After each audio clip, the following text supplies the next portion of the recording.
Hey cool kids, welcome to the garage where the magic happens.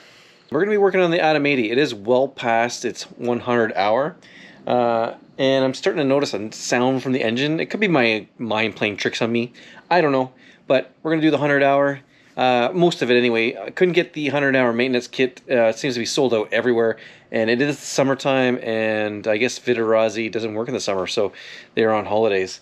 So we're going to replace a couple things. So let's take a look at the parts. We're going to look at, we got some gaskets, probably going to be using those. We got the piston bearing, pin bearing I think it's called. What is it called? Piston roller bearing. That's going to be going in. The piston, so they even have a number on it. The piston ring and the piston pin definitely going in. One of the things I'm going to be doing, guys, because this is my first time doing something this major to the engine, is taking pictures with my my iPhone as we go. So basically just took pictures of like the bolts. Like I'm going to know this one's going to go here and the black one's going to go down here and there's a bolt here. So taking some pictures as we go, just so when I put it back together I know where everything goes. Okay guys, so we're still in the beginning stages. Got the shroud off. Trying to keep everything together as much as possible, so things are going to hang and dangle. Oh, that's terrible camera work. Hang and dangle. I installed this cylinder head temperature, and just popped. I had to modify it though. I think I've done a video on this, but I had to bend it and shave it down to fit it in between the cooling fins. Anyway, it works, I think, accurately. Seems pretty good to me. So that might be something you want to do when if you have your Atom 80, because I think engine temp, cylinder head temperature is an important thing to monitor. Some of you may have had the same questions I did as I'm pulling this apart when you start working on yours for the first time.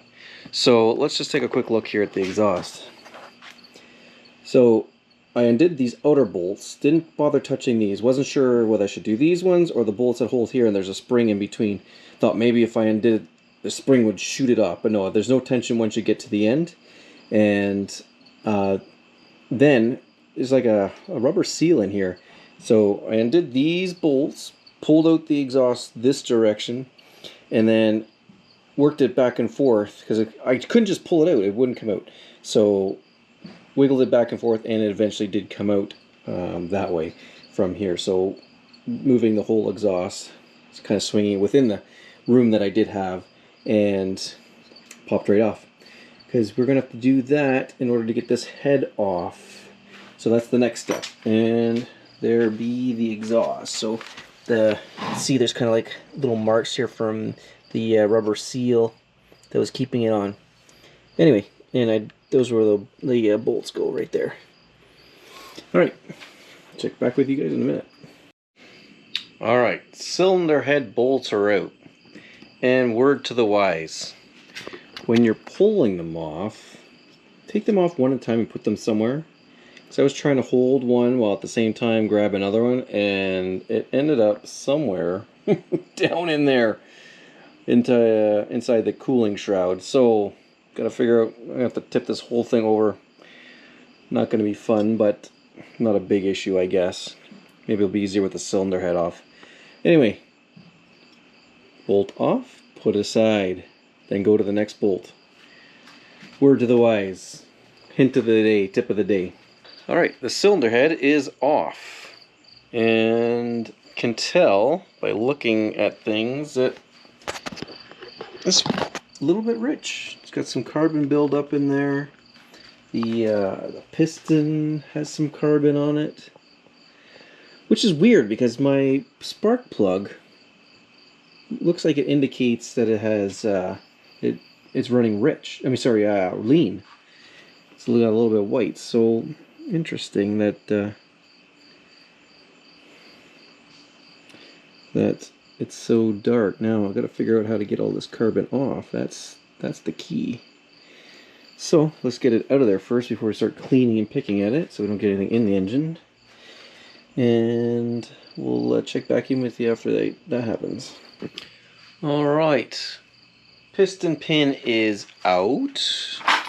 There she be right there. Used, where did I put it? Where did I put it? Used. I'm trying to show you what I used. Here, let's pause here for a second. Alright, here we go. Use this little guy, little socket extension, one of the smaller ones, to help push the pin out. It's perfect size, got it right out. And I just took another picture of the piston. I don't know if it matters what side this little notch is on, but I'm going to put everything back the way I found it, because I know that's what works. So anyway, the piston's just sitting in there loose because I wanted to get a picture. I forgot to take one while the piston pin was still in. But it's out, and was very careful with this little clip. I don't have any extras of these. Going to be putting that one back in. I don't see a reason why it would fail, but the store I bought the stuff from didn't have any extras. Otherwise I would have bought one, because I'm sure it was only like $1 or so, maybe $2, whatever it might have been. Cheap anyway. Hello cool kids, it's the next day. I worked until after 1 in the morning getting this guy back together. The little clip that holds a piston pin in, that's a real piece of work trying to get that in. And then after that, the ring, the piston ring, trying to get it back into the cylinder. Anyway, we got it all together, and today, just now, we did a little test run, and I guess cleaning the carbon out of the engine brought back a lot of power.